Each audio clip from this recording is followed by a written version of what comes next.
حضرت موسیٰ کا اور پچھلی بستیوں کے کچھ واقعات سنائے کہ پچھلی قوموں کو جا کے دیکھو، ان کا وزٹ کرو، اور پھر اس سے پہلے جو اسلام پر اور نبی صلی اللہ علیہ وسلم کی شخصیت پر بیہودہ اعتراضات کرتے تھے ان کے اللہ نے جوابات دیے۔ اب اللہ تعالیٰ اپنی قدرت کو بیان کر رہے ہیں کہ اس کائنات میں تم غور و فکر کرو، اپنی ذات میں غور و فکر کرو تو تمہیں خود بخود خدا اور اللہ سمجھ میں آنا شروع ہو جائے گا، اور رحمان تمہیں سمجھ میں آئے گا۔ تمہیں پتہ چلے گا کہ اللہ جو ہے وہ تم پر بڑا مہربان ہے، اس نے تمہیں بہت ساری نعمتیں دی ہیں جن نعمتوں سے تم لطف اندوز ہو رہے ہو، ان نعمتوں میں تم پر احسانات بھی ہیں، اور یہ نعمتیں اللہ کی قدرت کی دلیل بھی ہیں، اور یہ صرف اللہ میں پائی جاتی ہیں۔ یہ صفات اللہ کے علاوہ کسی میں بھی نہیں ہے، تو کسی کی عبادت مت کرو اور اللہ کو مانو، نہ اللہ کے وجود کا انکار کرو، نہ اللہ کی توحید کا انکار کرو۔ تو اللہ اپنی قدرت کو بیان کرتے ہیں، الم تر الی ربک، یعنی اس میں اللہ نے اپنی قدرت کو بیان کر کے نا آخر میں کہا کہ کیسا بلیغ انداز ہے، قدرت بیان کر کے کہا کہ جا کسی باخبر سے جا کے پوچھ کے رحمان کون ہے۔ یعنی ایسا ہی ہے جیسے کوئی بڑا پہلوان ہو، کوئی اس کو مان نہ رہا ہو اس کی پہلوانی کو، یا کوئی بڑا طاقتور ہو یا کوئی بڑا دولت مند ہو، لوگ اس کو مانتے نہ ہو، تو وہ دولت مند بتا رہا ہو کہ میں بڑا دولت مند ہوں، یہ بلڈنگ میں نے بنائی، یہ فلاں میں نے کیا، یہ فلاں میں نے کیا، سامنے والا پھر بھی نہیں مان رہا، تو پھر وہ دولت مند آخر میں کیا کہے گا، جا کسی اس شہر میں نا کسی باخبر آدمی سے پوچھ کے میں کون ہوں، وہ تجھے بتائے گا کہ یہ بلڈر کتنا بڑا بلڈر ہے۔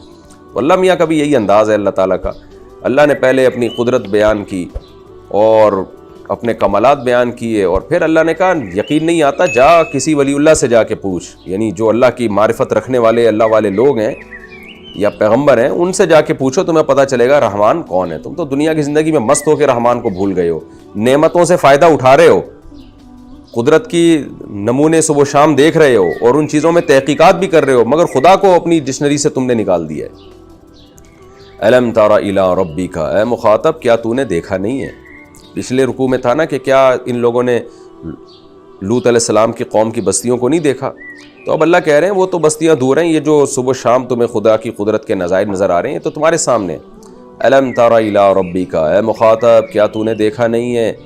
کیف مد الظل، کہ تیرے رب نے کیسے سائے کو پھیلا دیا ہے، یعنی سورج جب نکلتا ہے تو کتنا لمبا سایہ ہوتا ہے، تو وہ پوری دنیا میں ایک یعنی جہاں تک تا حد نگاہ ہماری نظر جاتی ہے ایک اندھیرا ہی اندھیرا ہوتا ہے، یہ ہے سایہ۔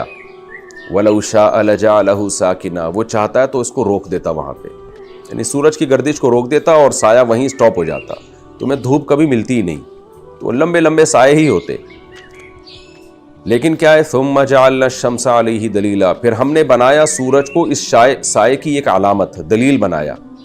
دلیل کا مطلب ہے سورج وہ چیز ہے جس کی وجہ سے سائے بنتے ہیں۔ دیکھیں سورج پہلے ہے، سائے بعد میں بنے ہیں، لیکن اللہ نے یہاں سائے کا تذکرہ پہلے کیا اور سورج کا تذکرہ ثم کے ذریعے بعد میں کیا۔ ثم جو آتا ہے نا تراخی کے لیے آتا ہے، یہ خوب سمجھیں، میں بار بار یہ مثال دے چکا ہوں لیکن یہاں بھی مثال دوں گا میں دوبارہ، کہ جاء رجل ثم زید، میرے پاس ایک شخص آیا پھر زید آیا، تو اس کا مطلب زید بعد میں آیا ہے۔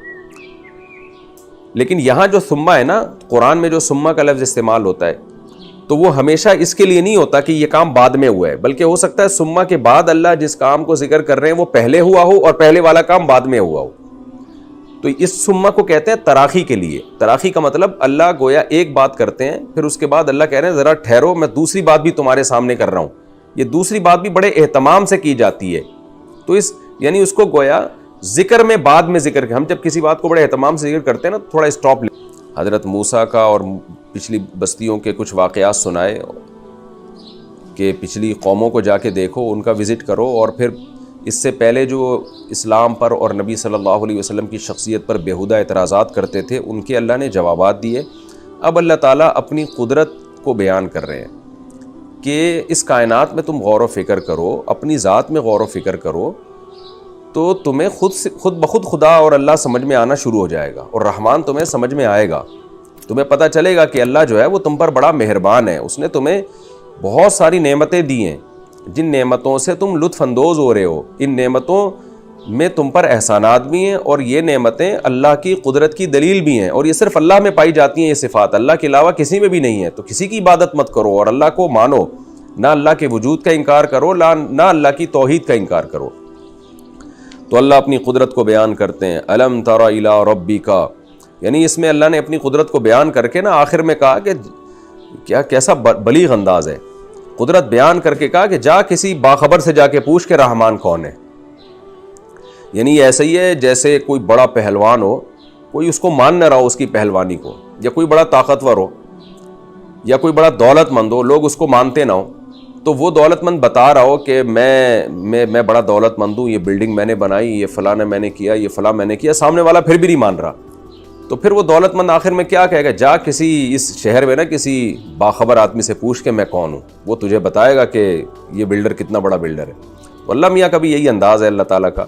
اللہ نے پہلے اپنی قدرت بیان کی اور اپنے کمالات بیان کیے، اور پھر اللہ نے کہا یقین نہیں آتا جا کسی ولی اللہ سے جا کے پوچھ، یعنی جو اللہ کی معرفت رکھنے والے اللہ والے لوگ ہیں یا پیغمبر ہیں، ان سے جا کے پوچھو، تمہیں پتہ چلے گا رحمان کون ہے. تم تو دنیا کی زندگی میں مست ہو کے رحمان کو بھول گئے ہو، نعمتوں سے فائدہ اٹھا رہے ہو، قدرت کی نمونے صبح و شام دیکھ رہے ہو اور ان چیزوں میں تحقیقات بھی کر رہے ہو، مگر خدا کو اپنی ڈکشنری سے تم نے نکال دیا ہے.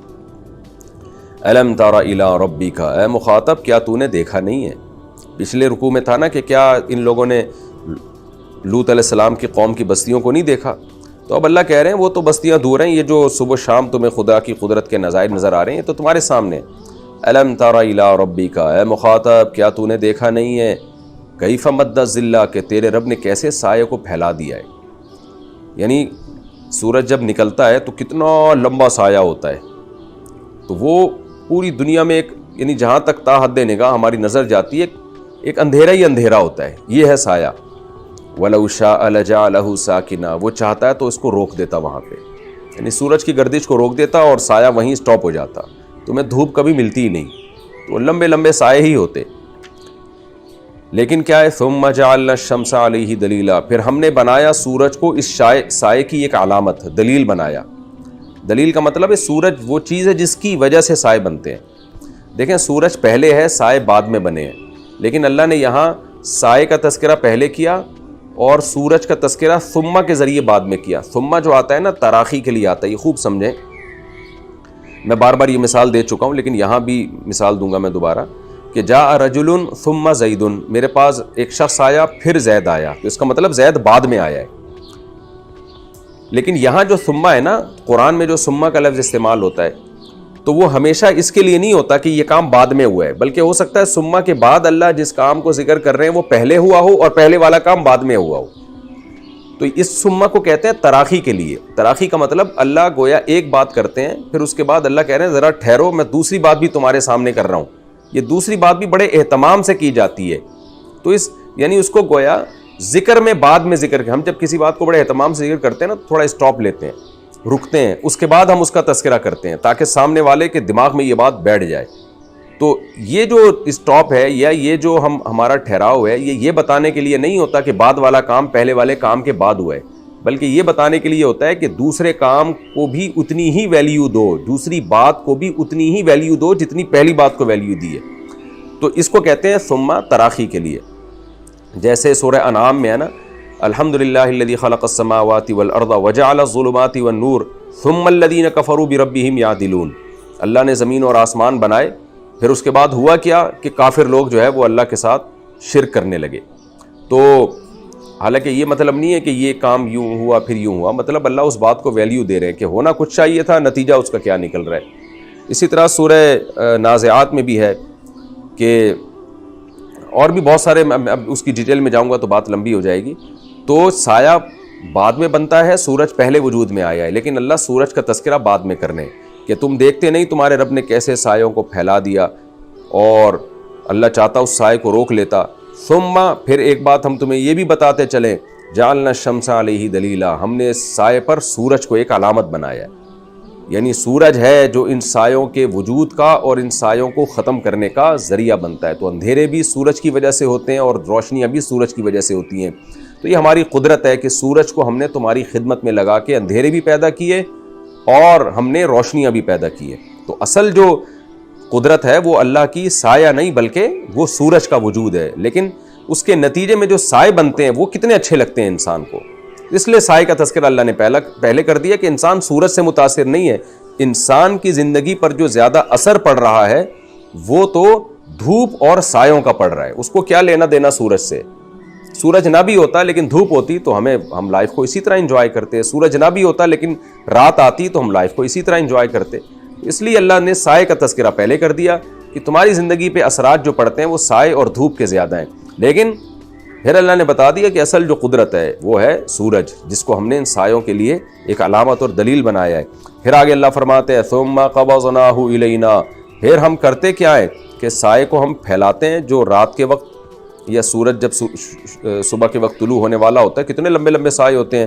قبضناہ الینا, پھر ہم اس سائے کو اپنی طرف کھینچتے ہیں قبضا یسیرا, بڑے آرام آرام سے, یعنی کیسے جیسے ایک پوری چادر ہے اس کو لپیٹ کے اللہ اپنے پاس لے آتے ہیں. اپنے پاس کا مطلب بھی ہمیں سمجھانے کے لیے, ظاہر ہے اللہ کے پاس عرش پہ تو نہیں جاتا نا سایہ, یعنی اب ہم اپنی قدرت سے سمیٹتے ہیں اس کو. تو اس کو اللہ نے اس کو کہتے ہیں تراخی کے لیے. تراخی کا مطلب اللہ گویا ایک بات کرتے ہیں, پھر اس کے بعد اللہ کہہ رہے ہیں ذرا ٹھہرو, میں دوسری بات بھی تمہارے سامنے کر رہا ہوں. یہ دوسری بات بھی بڑے اہتمام سے کی جاتی ہے. تو یعنی اس کو گویا ذکر میں بعد میں ذکر, ہم جب کسی بات کو بڑے اہتمام سے ذکر کرتے ہیں نا, تھوڑا اسٹاپ لیتے ہیں, رکتے ہیں, اس کے بعد ہم اس کا تذکرہ کرتے ہیں تاکہ سامنے والے کے دماغ میں یہ بات بیٹھ جائے. تو یہ جو اسٹاپ ہے یا یہ جو ہمارا ٹھہراؤ ہے, یہ بتانے کے لیے نہیں ہوتا کہ بعد والا کام پہلے والے کام کے بعد ہوا ہے, بلکہ یہ بتانے کے لیے ہوتا ہے کہ دوسرے کام کو بھی اتنی ہی ویلیو دو, دوسری بات کو بھی اتنی ہی ویلیو دو جتنی پہلی بات کو ویلیو دی ہے. تو اس کو کہتے ہیں ثم تراخی کے لیے. جیسے سورہ انعام میں ہے نا, الحمدللہ الذی خلق السماوات والارض وجعل الظلمات والنور ثم الذین کفروا بربہم یعدلون. اللہ نے زمین اور آسمان بنائے, پھر اس کے بعد ہوا کیا کہ کافر لوگ جو ہے وہ اللہ کے ساتھ شرک کرنے لگے. تو حالانکہ یہ مطلب نہیں ہے کہ یہ کام یوں ہوا پھر یوں ہوا, مطلب اللہ اس بات کو ویلیو دے رہے ہیں کہ ہونا کچھ چاہیے تھا, نتیجہ اس کا کیا نکل رہا ہے. اسی طرح سورہ نازعات میں بھی ہے کہ, اور بھی بہت سارے, اب اس کی ڈیٹیل میں جاؤں گا تو بات لمبی ہو جائے گی. تو سایہ بعد میں بنتا ہے, سورج پہلے وجود میں آیا ہے, لیکن اللہ سورج کا تذکرہ بعد میں کرنے کہ تم دیکھتے نہیں تمہارے رب نے کیسے سایوں کو پھیلا دیا, اور اللہ چاہتا اس سائے کو روک لیتا. ثم, پھر ایک بات ہم تمہیں یہ بھی بتاتے چلیں, جعلنا الشمس علیہ دلیلا, ہم نے سائے پر سورج کو ایک علامت بنایا ہے. یعنی سورج ہے جو ان سایوں کے وجود کا اور ان سایوں کو ختم کرنے کا ذریعہ بنتا ہے. تو اندھیرے بھی سورج کی وجہ سے ہوتے ہیں اور روشنیاں بھی سورج کی وجہ سے ہوتی ہیں. تو یہ ہماری قدرت ہے کہ سورج کو ہم نے تمہاری خدمت میں لگا کے اندھیرے بھی پیدا کیے اور ہم نے روشنیاں بھی پیدا کی ہے. تو اصل جو قدرت ہے وہ اللہ کی سایہ نہیں بلکہ وہ سورج کا وجود ہے, لیکن اس کے نتیجے میں جو سائے بنتے ہیں وہ کتنے اچھے لگتے ہیں انسان کو. اس لیے سائے کا تذکرہ اللہ نے پہلے کر دیا کہ انسان سورج سے متاثر نہیں ہے.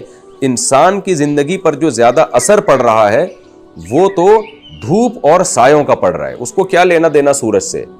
سورج نہ بھی ہوتا لیکن دھوپ ہوتی تو ہم لائف کو اسی طرح انجوائے کرتے. سورج نہ بھی ہوتا لیکن رات آتی تو ہم لائف کو اسی طرح انجوائے کرتے. اس لیے اللہ نے سائے کا تذکرہ پہلے کر دیا کہ تمہاری زندگی پہ اثرات جو پڑتے ہیں وہ سائے اور دھوپ کے زیادہ ہیں. لیکن پھر اللہ نے بتا دیا کہ اصل جو قدرت ہے وہ ہے سورج, جس کو ہم نے ان سایوں کے لیے ایک علامت اور دلیل بنایا ہے. پھر آگے اللہ فرماتے ہیں ثم قبضناہ الینا, پھر ہم کرتے کیا ہے کہ سائے کو ہم پھیلاتے ہیں جو رات کے وقت یا سورج جب صبح کے وقت طلوع ہونے والا ہوتا ہے, کتنے لمبے لمبے سائے ہوتے ہیں. قبضناہ الینا, پھر ہم اس سائے کو اپنی طرف کھینچتے ہیں قبضا یسیرا, بڑے آرام آرام سے, یعنی کیسے جیسے ایک پوری چادر ہے اس کو لپیٹ کے اللہ اپنے پاس لے آتے ہیں. اپنے پاس کا مطلب بھی ہمیں سمجھانے کے لیے, ظاہر ہے اللہ کے پاس عرش پہ تو نہیں جاتا نا سایہ, یعنی اب ہم اپنی قدرت سے سمیٹتے ہیں اس کو. تو اس کو اللہ نے اس سے تعبیر کیا کہ اپنے پاس سمیٹ لیتا ہوں, یعنی غائب ہو جاتا ہے بالکل, پتہ نہیں کہاں گیا وہ. تو جیسے جیسے سورج بلند ہوتا ہے آپ دیکھیں چھاؤں جو ہے کیسے کم ہوتی ہے, اور مغرب سے کیسے سایہ سمٹتے سمٹتے سمٹتے سمٹتے جو خط استوائی میں جو علاقے ہیں وہاں تو بالکل زیرو پہ آ جاتا ہے, اور کیسی تیز دھوپ پھیل جاتی ہے. تو کیسے یہ لمبی چادر تھی جو اللہ, جیسے گھر میں ہم کوئی چادر آرام آرام سے سمیٹ رہے ہو نا, تو کتنی بڑی یہ قدرت ہے اللہ کی, اور کائنات میں کتنا بڑا تغیر ہے کہ ایک اندھیرا پھیلا ہوا تھا. ہم جب اس اندھیرے کو دیکھتے ہیں ہم کہتے ہیں یہ اندھیرے تو کبھی قیامت تک ختم ہی نہیں ہو سکتے. سارے سائنسدان مل کے چاہیں نا کہ یہ اندھیرے کی چادر ہٹا دے, نہیں ہو سکتا. لیکن اللہ کہتے ہیں میں کتنے آرام سے یہ اندھیرے کی چادر ہٹاتا ہوں, پتہ بھی نہیں چلتا. یہ بھی نہیں کہ ایک دم سے یوں کر کے ہٹا دوں نا, بڑے آرام سے سلولی وہ میں جو ہے نا وہ اندھیرے کی چادر اور سایوں کی چادر لپیٹ کے رکھ لیتا ہوں میں کہ چلو جی اب روشنی پھیل گئی ہے اور دھوپ میں جو ہے تم انجوائے کرو, تمہارے پودوں کو کی نشو و نما ہوگی, تمہاری ہڈیوں کو طاقت ملے گی, تمہارے دماغ کو سکون ملے گا. کتنی بڑی اللہ تعالیٰ کی یہ قدرت ہے. آگے اللہ فرماتے ہیں وَهُوَ الَّذِي جَعَلَ لَكُمُ اللَّيْلَ لِبَاسًا, اللہ وہ ذات ہے جس نے تمہارے لیے رات کو لباس بنایا. اندھیرا جو ہوتا ہے وہ ہر چیز کو ڈھانپ لیتا ہے, جس سے ہم سکون کی نیند سوتے ہیں. وَالنَّوْمَ سُبَاتًا, اور نیند کو کاٹنے کی چیز, کنیکشن, ڈسکنیکٹ ہو جاتا ہے تمہارا رشتہ اس دنیا سے. اس پہ میں بہت ڈیٹیل میں سورہ نبا عما یتساءلون میں بات کر چکا ہوں. وَجَعَلَ النَّهَارَ نُشُورًا, اور دن کو اس نے پھیلنے کا ذریعہ بنایا. روشنی ہوتی ہے تو تم اپنے کاموں میں نکلتے ہیں, قدرت سے سمیٹتے ہیں اس کو. تو اس کو اللہ نے اس سے تعبیر کیا کہ اپنے پاس سمیٹ لیتا ہوں. یہ غائب ہو جاتا ہے بالکل, پتہ نہیں کہاں گیا وہ. تو جیسے جیسے سورج بلند ہوتا ہے آپ دیکھیں چھاؤں جو ہے کیسے کم ہوتی ہے, اور مغرب سے کیسے سایہ سمٹتے سمٹتے سمٹتے سمٹتے جو خط استواء میں جو علاقے ہیں وہاں تو بالکل زیرو پہ آ جاتا ہے, اور کیسی تیز دھوپ پھیل جاتی ہے. تو کیسے یہ